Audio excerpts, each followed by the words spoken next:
Good morning. It is Thursday. Unfortunately, you start to lose a little bit of track of time when you haven't left the house since last week. I'm getting ready to push play on our second boxing day of 10 rounds. And today is titled Core Defensive Rolls. So again, as someone who's done the Core de Force program, I'm expecting that it'll be kind of that squat and like roll to the left, to the right movement. That's at least what I'm sort of expecting. In addition, I'm also expecting that we'll be including the slips that we learned a couple of days ago, and then of course the boxing combinations from last week. So I can only anticipate that we'll just keep adding on and that the combinations will get a little more complicated as we go. So 10 rounds, 3 minutes per round, 45-second transition time in between, starting with our warm-up, ending with the core, and then having that agility blocks kind of in between. So we're looking at about 39-minute run time. So let's push play.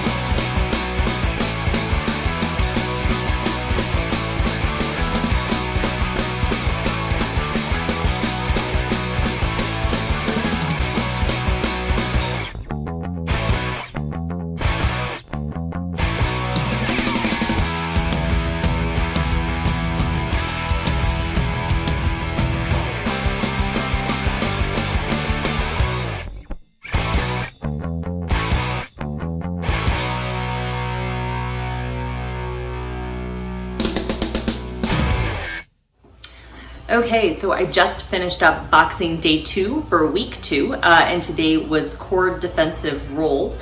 So again, if you have done like core de force, it is a very similar move where it's sort of like a half squat where you're going down and then you're rolling to the back or rolling to the front. So not only is it again really core engaging, but you also get some of that leg work because of all of the squats and really needing to rely on your legs to shift your weight and get low as you would be defending yourself from any punches if you were setting this up in a real boxing environment. So again, it was about 38 minutes total. I think this is my highest calorie burn so far for the program. I ended up at about 240 active calories for today's workout. The combinations are definitely getting a lot harder. There were some times I really needed to slow myself down.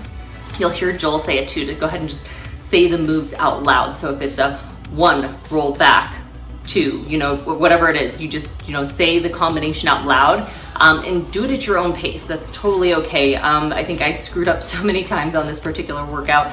I generally consider myself to be a pretty coordinated person. I was a former dancer at one point in time, so I'm pretty good when it comes to choreographed movement, but I was getting myself a little screwed up today. So another thing too is in between some of the moves, there's always going to be a reset. So we'll do a combo and then there's a reset. Joel talks about that today too, how important that reset really is. Not only just to kind of clear your mind and really set yourself back up, but because you're shifting your weight a lot with both the punches and the rolls. It's important to do that reset, get yourself back squared up in your boxing stance, and then go ahead and do it again. So if you're not going as fast as they are in the video, that's totally okay. You'll eventually catch on. So maybe you just need to do it slow a few different times, really talk yourself through it, and then eventually it's just gonna click. So I did find myself at one point in time where I'm like, oh, this totally makes sense. It really flows really well and it clicks, and you just kind of get into the zone and do it. So again, great workout. We did use the resistance loops for today's agility move. So it was the same as boxing day 1. However, we used the loops around our ankles. So I'm not sure if you could really see that in the video or not. I am just using the resistance loops that I already owned, which were the 9-inch loops that I bought for doing bar blend. If you look at the required equipment for 10 rounds, they do recommend the 12-inch loops. I'm 5'4", and the 9-inch one seems to be working pretty well for me. During the core movement today, though, we did have a point in time where we actually had the loops around our feet and we were actually stretching them all the way. So if I had it like around my feet, then I was actually had the band stretched all the way up. I was a little nervous that it was just gonna snap and hit me in the face, but it didn't. It did manage to keep up. So that's just something to think about if you haven't bought loops yet. If you are on the shorter side, you may be okay with the 9-inch loops if you already have those on hand and not need to buy more.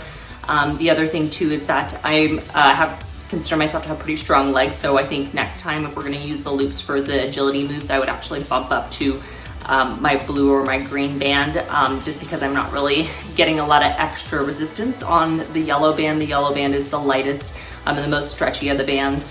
I can definitely feel it when we're using the bands for the warm up for the upper body, as well as when we're doing those core exercises. I really need that extra stretch.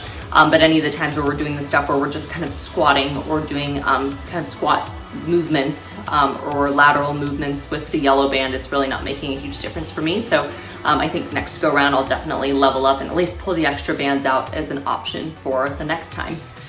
Tomorrow is lower body lift. So I know that I'm already feeling it in my legs just from the other workouts, feeling it in my hips and the legs from all of the movements that we did throughout the week, as well as I'm sure I'm going to feel today's workout tomorrow, but we're going to be lifting heavy on the lower body tomorrow, and then we'll finish off with our last boxing day for week 2, which will wrap up our Las Vegas leg of 10 rounds. So we will see you tomorrow for lower body lift. Hope you're all well.